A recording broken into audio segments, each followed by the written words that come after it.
Hi friends అందరూ ఎలా ఉన్నారు? ఈ రోజు మనం ఏ ప్లస్ సిరీస్ లో ఏ పల్స్ 4G గురించి మాట్లాడుకోబోతున్నాం. ఇది అండర్ 5000 రాబోతుంది. మన మేడ్ ఇన్ ఇండియా బ్రాండ్ అన్నమాట. ఇంకా మన ఇండియా బ్రాండ్ అంటే ఎలా ఉంటది? ఇది మనకి ఆల్రెడీ లాంచ్ అయింది. ఫ్లిప్కార్ట్ లో కూడా మనకి చూపిస్తుంది అనమాట. బట్ బయింగ్ ఆప్షన్ అయితే చూపించదు. ఇంకా ఈ మొబైల్ సంబంధించిన ఫుల్ డీటెయిల్స్ అని తెలుసుకుందాం. మీరు చేయాల్సిన పని ఏమంటే లాస్ట్ వరకు వీడియో స్కిప్ చేయకుండా చూడండి. మీకే క్లారిటీగా అర్థం అవుతుంది అనమాట. సో ఇంకా లేట్ చేయకుండా వీడియోలోకి అయితే వెళ్ళిపోదాం. ఫ్రెండ్స్ నా చిన్న రిక్వెస్ట్ ఏమంటే ఛానల్ ఎవరైనా కొత్తగా విజిట్ చేస్తుంటే సబ్స్క్రైబ్ అండి. వీడియోకి అయితే లైక్ కొట్టేసేయండి. మనము 1K సబ్స్క్రైబర్స్ కి చాలా దగ్గరలో ఉన్నాం. మనము దీనికి సంబంధించిన డిజైన్ అండ్ బిల్డ్ క్వాలిటీ అనుకుందాం. ఇది ఫ్రంట్ అయితే ఫ్లాట్ డిస్క్ ఉంటుంది. బ్యాక్ అయితే ప్లాస్టిక్ ఫినిష్ ఉంటుంది. సైడ్ కూడా ప్లాస్టిక్ ఫినిష్ ఉంటుంది. ఇందులో మనకి లౌడ్ స్పీకర్ మాత్రం సపోర్ట్ చేస్తుంది. ఇక్కడ డ్యూయల్ స్టీరియో స్పీకర్స్ ఎక్స్పెక్ట్ చేయొద్దు. ఎందుకంటే ప్రైస్ తక్కువ కదా.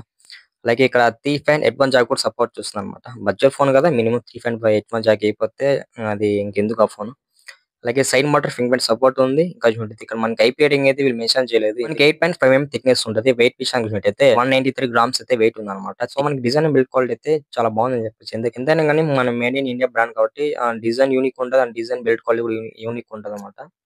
నెక్స్ట్ మనం మాట్లాడుకోవాల్సింది డిస్ప్లే అని చెప్పొచ్చు. మనకి 6.7 inches full HD plus IPS LCD display రాబోతుంది. ఎందుకంటే ఫుల్ హెచ్డి డిస్ప్లే లో మనకి మినిమం విజువల్ ఎక్స్పీరియన్స్ అనేది బాగానే ఉంటది. 90 హెర్ట్జ్ వరకు అయితే రిఫ్రెష్ రేట్ సపోర్ట్ చేస్తుందని చెప్తున్నారు. 415 హెర్ట్జ్ వరకు పీక్ బ్రైట్నెస్ సపోర్ట్ చేస్తుందని చెప్తున్నారు అన్నమాట. వైడ్ బ్యాండ్ ఎల్లో సపోర్ట్ ఉంది. ఓటీటీ ప్లాట్ఫామ్ తో కూడా హెచ్ లో చూడొచ్చు. ఫుల్ హెచ్డి సపోర్ట్ చేస్తుందా చేయదనేది మిగతా విషయం. మెయిన్ గా మనకి డిస్ప్లే బడ్జెట్ యూజర్స్ కి అలాగే మీడియం యూస్ కి సరిపోతుంది అనమాట. నెక్స్ట్ మనం మాట్లాడుకోవాల్సింది ప్రాసెసర్. ఇందులో మనకి యూనిసాక్ T615 ప్రాసెసర్ అయితే ఇచ్చేస్తారు. సాఫ్ట్వేర్ విషయానికి వద్దాం. ఇది ఆండ్రాయిడ్ 15 రాబోతుంది. అలాగే ఎన్ఎక్స్టీ క్వాంటమ్ ఓఎస్ 15 రాబోతుంది. ఇక్కడ ఓఎస్ టైప్ అనేది కొత్తది కదా, అండ్ ఎన్ఎక్స్టీ క్వాంటమ్ అనేది కొత్తది. అండ్ మన ఇండియాలో కూడా కొత్త ఓఎస్ ఇది. 1 TB వరకు స్టోరేజ్ అయితే ఎక్స్పాండ్ చేసుకోవచ్చు. నెక్స్ట్ మనం మాట్లాడుకోవాల్సింది కెమెరా. ఇది డ్యూయల్ కెమెరా సెటప్ ఉంది. ఒక ఫ్లాష్ ఉంది. కెమెరా డిజైన్ మాత్రం అయితే చాలా బాగుంది అనమాట. అంటే ఒక యూనిక్ కెమెరా డిజైన్ అని చెప్పొచ్చు ఈ మొబైల్ లో. మెయిన్ కెమెరా చూడైతే 15 ఇచ్చారు. ఇది వాయిస్ అయితే సపోర్ట్ లేదు. బట్ ఏఐ ఎన్హాన్స్మెంట్ ఫీచర్ ఉంది అనమాట. అంటే మన మెయిన్ కెమెరా నుంచి ఫోటో తీసేటప్పుడు ఈ ఫీచర్ అయితే యూజ్ అవుతుందని చెప్పొచ్చు. అంటే ఫోటో క్లారిటీని ఇంప్రూవ్ చేస్తుంది. సెకండ్ కెమెరా ఇక్కడైతే లేదు. ఫ్రంట్ కెమెరా విషయానికి వద్దాం. కెమెరా 5 MP ఇచ్చారనమాట. 5 MP అంటే చాలా లో అని చెప్పొచ్చు. అంటే ఫోటోస్ కూడా పెద్దగా అయితే ఎక్స్పెక్ట్ చేయొద్దు. హైపర్ డూపర్ వస్తాయని. నార్మల్ ఫోటోస్ అయితే కొంచెం బాగా తీస్తుంది అని చెప్పొచ్చు. మనకి రేర్ కెమెరాలో 1080p వీడియో రికార్డింగ్ సపోర్ట్ చేస్తుంది అనమాట. బ్యాటరీ విషయానికి వద్దాం. 5000 mAh బ్యాటరీ పెట్టారనమాట.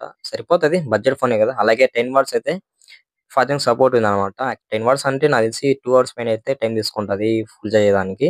నెక్స్ట్ మనం కనెక్టివిటీ ఫీచర్స్ విషయానికి చూసినట్టయితే ఇది 4G లైట్ సపోర్ట్ చేస్తుందని చెప్తున్నారు అనమాట. 4G లైట్ అన్నా 4Gనే కదా, 5Gకి అయితే వెళ్ళలేదు కదా. అది ఇక్కడ కొంచెం డిసప్పాయింట్ అయితే అనిపించింది. మినిమం 5G అయితే ఇచ్చి ఉండాలి. ఏఏ ప్లస్ నోవాలో మనకి 5G సపోర్ట్ ఉంది. ఇందులో లేదని చెప్పొచ్చు. జీపీఎస్ సపోర్ట్ ఉంది. బ్లూటూత్ వర్షన్ 5.0 రాబోతుంది అనమాట. మనకి ఈ సెగ్మెంట్ లో అన్ని బ్లూటూత్ వర్షన్ 5.4 తో చూస్తున్నాం. బట్ మనకి ఇక్కడ 5.0 రాబోతుంది. యూఎస్బి సి తో రాబోతుంది అనమాట. అంటే మనం ఈ సెగ్మెంట్ లో సి టైప్ చూస్తుంటాం. అంటే టైప్ సి చూస్తుంటాం. బట్ ఫైనల్ గా మనము ఈ మొబైల్ సంబంధించిన స్పెక్స్ అయితే క్లియర్ చేసాము. ఇప్పుడు చెప్తాను. అంటే నా లెక్క ప్రకారము ఏ ప్లస్ నోవానే బెటర్ అనిపించింది అనమాట ఈ ఏ పల్స్ కన్నా. ఎందుకంటే ఇక్కడ మైనస్ పాయింట్ అయితే చాలా ఉన్నాయి. ఇందులో 5G సపోర్ట్ లేదు. వాటికి మీకు అర్థం అయిపోయింటది అనమాట ఈ రెండు మొబైల్స్ ఏది తీసుకోవాలనేది. ఇది ఫ్రెండ్స్ ఇవాళ వీడియో.